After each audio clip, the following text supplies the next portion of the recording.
사람들은 빠른 결과를 얻고 싶어 합니다. 조급함이죠. 그러나 하나님의 백성들이 안식을 명령하셨어요. 안식이란 뭘까요? 속도에 대한 저항입니다. 속도를 멈추어야 쉼이 주어집니다. 인간의 한계는 결국 시간의 한계입니다. 시간의 한계를 알면 속도보다 방향이 얼마나 중요한가를 알게 돼요.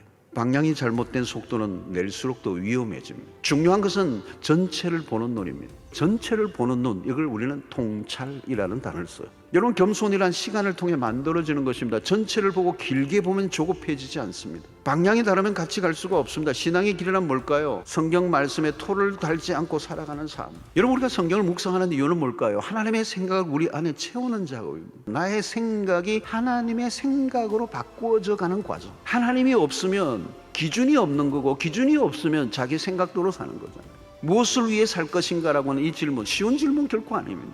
예수님은 무엇을 먹을까, 무엇을 마실까, 무엇을 입을까 하지 말라고 하셨어요. 그냥 염려하지 말라는 말이 아니에요. 염려하지 않는 인생이 되려면 우리가 어떻게 살아야 되는지에 대한 이유와 목적을 분명히 붙잡으라는 얘기예요. 무엇을 위해 살아야 할까요? 그것은 우리가 정하는 게 아니에요. 하나님의 뜻을 발견하는 데 있나. 아무리 시간을 아껴 쓴다고 해도 하나님의 뜻을 모르면 결국은 낭비입니다. 시간 관리가 아니라 하나님의 뜻을 아는 것. 무엇을 하느냐보다 왜 그 일을 하려고 하는가. 이 왜를 계속 물어야 방향을 놓치지 않습니다. 우리의 삶의 방향을 결정하는 기준은 결국 하나님의 뜻입니다. 여러분, 그러므로 첫째 우리가 하나님을 사랑하면 됩니다. 그러면 그 다음에 그 하나님과 우리와의 사랑 안에서 그 사랑이 우리를 끌고 가는 거예요. 하나님은 우리에게 좀 더 천천히 살라고 말씀하십니다. 이웃을 사랑하려고 하면 나의 시간을 멈춰야 합니다. 속도를 멈출 때 거기에 하나님의 뜻이 이루어지는 것입니다.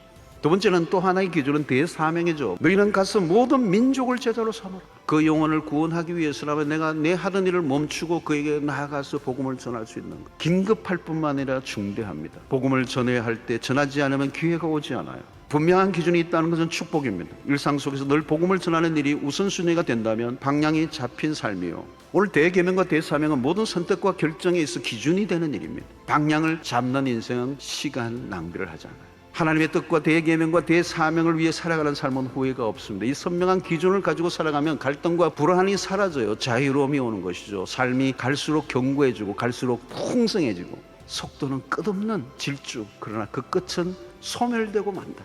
하나님의 뜻을 행하는 자는 영원히 거할 것이다. 이 영원을 붙잡고 한 해 동안 살아가시는 여러분들이 되시길 주의 이름으로 축원합니다.